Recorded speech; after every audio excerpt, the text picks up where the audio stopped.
Okay, so in this video we're going to look at linear surveying. So I'm not going to cover the theory behind it, just more or less looking at the actual drawing of the linear survey. So Garrett would have covered all the theory behind this in class. So we'll just look at how to actually put together the drawing and the report. So what we'll cover first of all, we'll cover looking at the framework lines. So this is the outside lines of your zone. So again, using the recorded distance to get the lengths exactly. And then we're going to look at then drawing the zone. And this is using the information from the framework line measurements to actually get the shape of your zone. Then we're going to look at drawing the offsets, which is probably the most difficult thing because as a lot of you have probably looked at your booking sheets. The booking sheets were written by kind of groups from last year because you weren't able to go out this year. We're using other people's results and their booking sheets are probably written in their own shorthand and the students would have known what they were doing as they're going around because it was fresh in their mind. But obviously it's kind of a bit tricky looking at people's second-hand notes. But we'll try and cover that hopefully. And then at the end, we'll go over some extra information based on some of the emails I've been getting from everybody, okay? Okay, so this is the standard booking sheet you guys would have been given. So this is for zone D. So each framework lane may have been measured in sections as the tapes were probably only 50 meters. So more than likely two 30-meter tapes were used. So the students would have gone along, measured about halfway between the two stations, took a reading. So this has been your first section. And then the second section would have been just the second half of the framework line. So just recorded these two readings. So you just add these two together and then it'll give you a total, which is the total framework line length. And the second measurement is I just redid the same thing again. So just to help improve accuracy, just retook the measurement again. So again, if your booking sheet has two sections here, just add them together and then get the average between the first measurement and second measurement. That'll give you your average length of the framework line, which you can use to draw this. So, you should add up the different sections to get the total length, as we said. And said each line is measured twice, so then get the average of the first line, average of the second measurement, and use this to get your framework distance. So, and in some cases for the really long lines, they might have had to do three goes. So again, see from S13 to S11, they did it in three sections. So again, just add up these three sections, and that'll give you your total length. Again, do the same for the second measurement, get your total length, and then just get the average of these two total lengths, and that'll be your average distance, which you can use for drawing your framework line. Now, in drawing your zone, there's actually a video up on Brightspace where I actually go with this in a bit more detail. But just to answer a few questions, so this is kind of a little reference sketch which I was handed out, I think, for Group D again. So on the brief, I think I told everyone to kind of draw that one at the scale of 1 to 500 on A3. But I've talked to a few people who we've seen in the fieldwork since that it's actually quite hard to draw at that scale because it's just some of the small details and small measurements are actually really, really small. So it's hard to get them all in on the scale of 1 to 500 and A3. So we only said to use an A3 size paper because some people don't have access to A2 paper. You might have, it's easier to get your hands on A3 paper in the stationery shop. So, but A2 paper will be harder to get. But if you can get your hands on A2 paper, you can go ahead and draw it out scale of 1 to 200 at A2. It might make it easier to draw the smaller details. So like when the footpaths and things are kind of a bit close to the framework line, using a bigger page at a scale of 1 to 200 might make things easier. But if you can only get your hands on A3, then you're probably going to have to use 1 to 500 because when you put in the size of trees and different things, more than likely these will actually won't fit on the page because it's just due to the size of the paper. Try your best. The video explaining how to draw the framework lines is actually on Brightspace, so the link is on Brightspace. So go and watch that video again if you haven't got that done. So that'll explain how to actually get the zone. So you can see here it'll tell you how to draw all four zones. You need to have worked out the length of each of the framework lines to do this bit, but that's straightforward enough. Just went over that. Once you have the zones drawn, then we can move on to the next part, which is the offsets, which is probably given the most difficulty. So as mentioned, because we didn't actually do the field survey or the linear survey out in the field for this, we're giving you last year's students their booking sheets that we got from their reports. Now again, these are all done. I think some of the groups have actually gone out on site. We're doing a contouring survey now for the next couple of weeks, and for the last maybe half an hour of the contouring survey, we're getting everybody to do one line of linear survey, which seems to be helping people quite a lot in actually understanding the exercise and understanding the booking sheets. But you're going to have to be using other people's booking sheets. And again, when they drew those booking sheets, they knew what they were looking at when they were writing down a number. So unfortunately, we're going to have to try and interpret their interpretation of the zone. So that's going to be a little bit difficult, but we'll try and do our best. If some things aren't working out, we'll just have to kind of either leave it out. If a lot of the cases, I think there seems to be numbers missing or details missing. If there's details that are there, like a wall, but they haven't actually put it on their booking sheet, there's nothing we can do. We don't have any measurements for them, so just leave it out. but each group should have at least 4 booking sheets. So you'll see here, this is for group D. So these are the 4 booking sheets that group D have, and I just had a quick look at them, and again, yeah, it's slightly confusing. Again, these aren't drawn to scale at all, so these would have just been out in the field, the student kind of walking along the framework line, getting distances to different offsets like the trees, the footpaths, the walls, and just writing them on the booking sheet. So again, they're not to scale, they're kind of drawn with the student as they're going along, so it's kind of difficult to interpret. But each each zone should have at least 4 booking sheets. So each booking sheet corresponds to one side of your framework line. Some of you may have actually been given diagonal booking sheets. So again, this may have an offset for a booking sheet just for the diagonal line, but not all the groups actually had this one. So if you don't have it, don't worry about it, just leave it out. If you do have it, just have a go, but try and maybe focus on the 4 outer lines first of all, because that's probably where everyone will kind of get most of their details. So in this slide here, we're just going to show roughly how we put the zones together.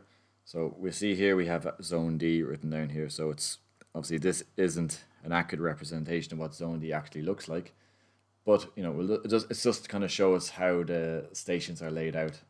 So what we can do then is we have our 4 booking sheets. So we have S13 to S12. So this sheet technically goes here. Then we have S11 to S12. So again, this guy goes there. Then we have S11 to S10. So this sheet will go there. And then we have S10 to S13, which is all around this side. So nice and messy graph there, but this is basically showing you where each of these booking sheets are actually representing. So that each booking sheet you have should have at least 4 of them, but each booking sheet represents one side of your linear survey. So to clear up the previous drawing, this is kind of, I've actually just superimposed the booking sheets onto the side where the framework is, or where the framework lines are. So again, it's still not that clear, but at least now we can kind of get an idea of where these zones are, where these details are supposed to be. So again, your actual zone, I think zone D actually looks something. It's probably a shape like that, I'd say, more than anything else.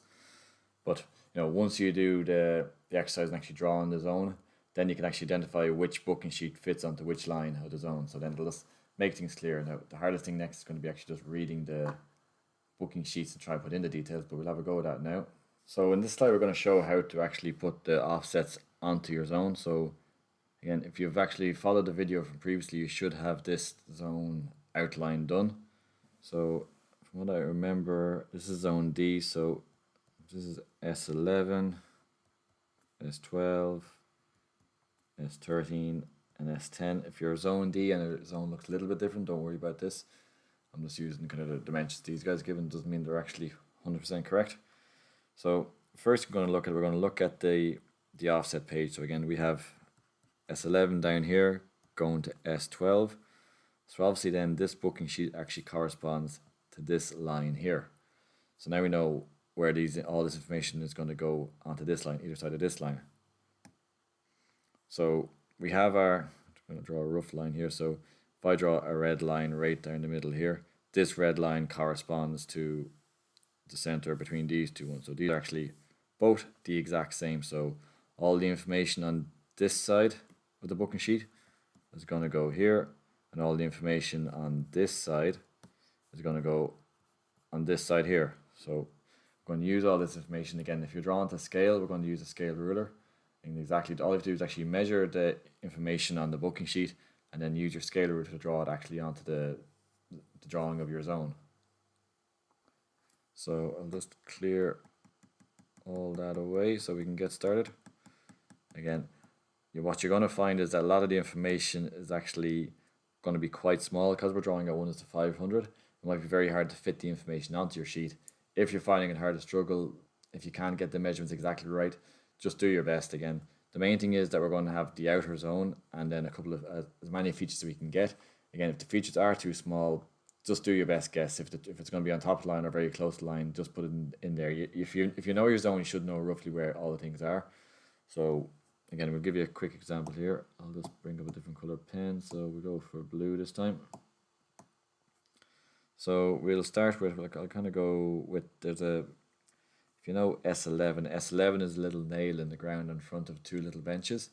So on front of the two benches is actually a little kind of it's a brick little rectangle, which is obviously represented by this rectangle here in the booking sheet. This is what the students worked out at. So we'll see here the line starts at 0 and it goes up to 55.500. So that's the length of our framework line. So this line here is 55.500, going that way and that way.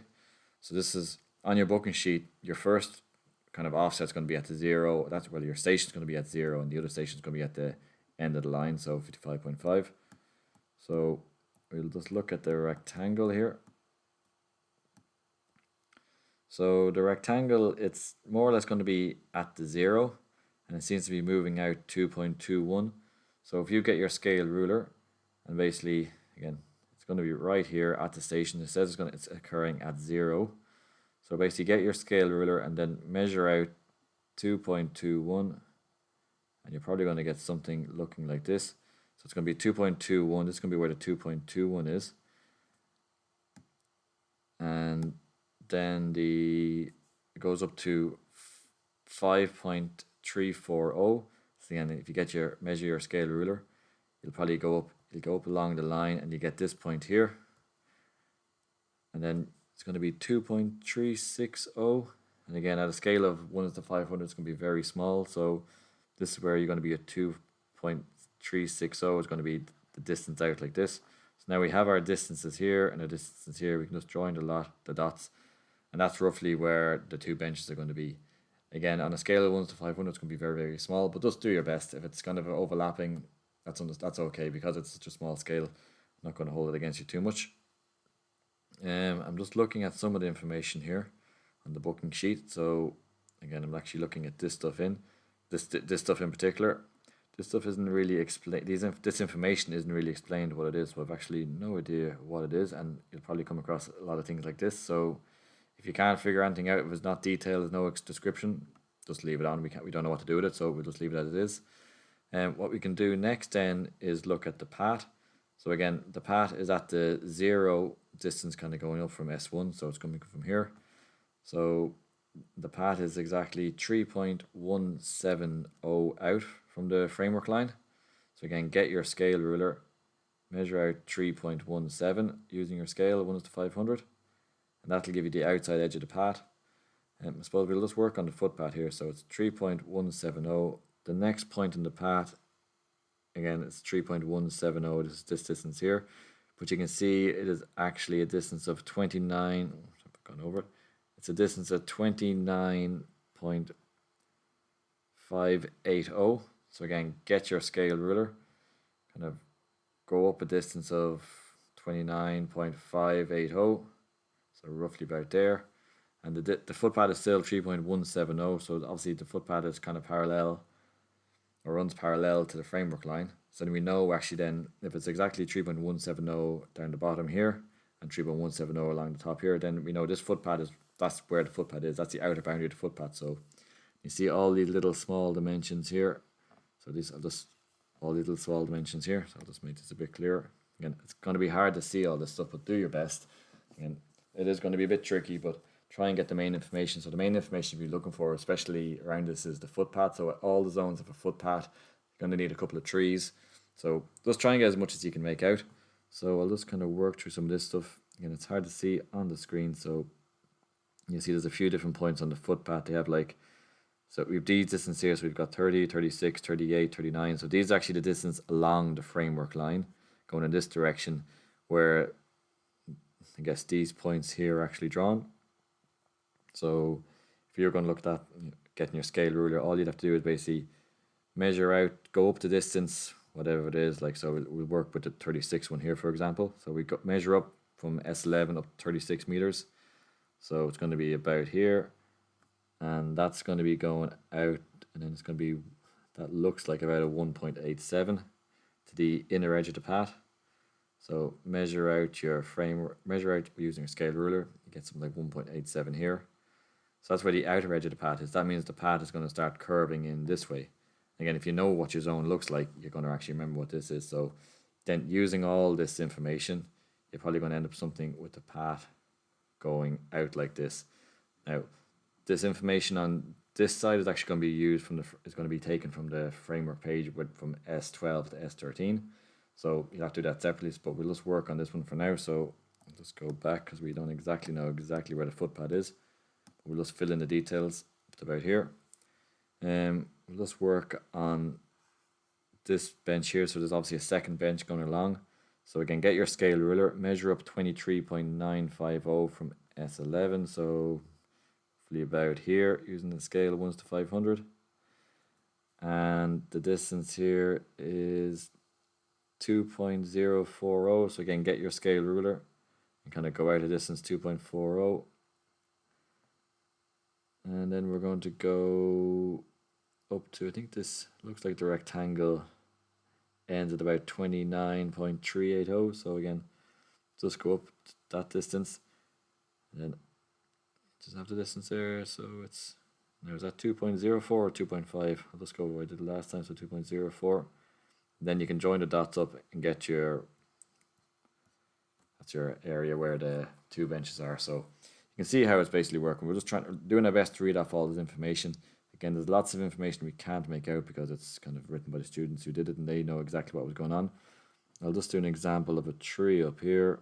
So we'll do this tree here. So you can see, so we have our tree, so it's about 2 meter circumference, and it says 1.79, and it's at the 38.8. So again, measure 38 up along your axis using your scale ruler, and then the distance out to the tree is 2 meters, so it's somewhere there.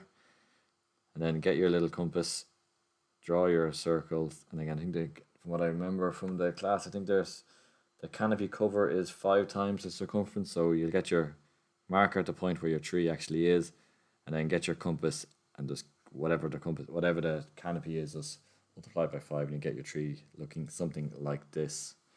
Again, you see here we have things like a sign, and then there's actually a road. So this is all basically it's just kind of using the booking sheet to kind of draw a rough. Ideally, in the real world, we want to get a very detailed drawing, but obviously you're going to be using second-hand booking sheets, so it's going to be very hard to actually get a very accurate drawing. But using the information you have here, hopefully you can get as much of it as you can. If there's some information that doesn't make any sense, it has numbers but doesn't say what the number is, and you can't figure it out, just leave it. Just make a note of that in your report. If there's some things obviously missing out, so like there was a comment from one student that was going through zone E, and the wall in the car park actually wasn't present on the booking sheet, which is obviously a very obvious object. So, but if it's not on the booking sheet, it's kind of tricky. I can't really expect you to draw it if it's not on the booking sheet. So if you really want to, again, you can go into Google Earth and try to measure stuff out yourself if you really want to, or you can take a rough guess. But, you know, if it's not in the booking sheet, there's no need to draw it because you don't have the information needed. So again, just look at the information that you have, do your best, try and draw as much as you can. If the stuff isn't making sense, if there's no information on what the dimensions are or where they're going to or what the object is that's actually being measured, there's nothing you can do. Just leave it out. Just again, make a note in the comments in your report about this. But there should be enough to get at least to cut the footpaths going around, and then a couple of trees and a few other things. Like if you're on this side of the wall, so this is kind of where Constitution Hill is on this side. So there should be, I guess, for this side on this side of the zone, there should be kind of measurements going out to the wall. So you should be able to kind of get at least 2 measurements along the wall. In the center zones here, these are this from S10 to S11. You're probably more like just going to have a couple of trees. So I think there's nothing else except a couple of trees there. So they should be the easier ones. So it's kind of the ones with footpaths. And for S12 and S13, there's probably, I know there's actually a lot of details with the gate and all that type of thing. So again, have a look at the information that you're given in the booking sheets. If you can't work it out or it's not very clear, try your best, take a best guess. And again, if it's still not making any sense to you, just make a note and report that there's insufficient information actually to complete the drawing. But try and at least get as much information on it. I said a couple of trees, the major things like footpaths and wall onto the drawing, and then that'll be satisfactory because we're not working the most ideal circumstances here with lockdown and all that stuff, so we didn't get to do it. So, but hopefully after your contour surveying, be able to have a quick go at the linear survey, and I hope that'll help clear things up about how it was actually done. Yeah, so if you have any questions, send me on an email. And again, my main advice is to just draw as much as you can. If there's information missing, leave it out. If there's information on there like dimensions that it doesn't explain what they are, it doesn't make any sense to you, and you can't figure it out, just leave it out. Just make a note in the report, and I'll mark it accordingly. So I'm not going to be overly strict in this one because it's not the most ideal way to do it. So, but try your best. And again, any questions, just let me know. Okay.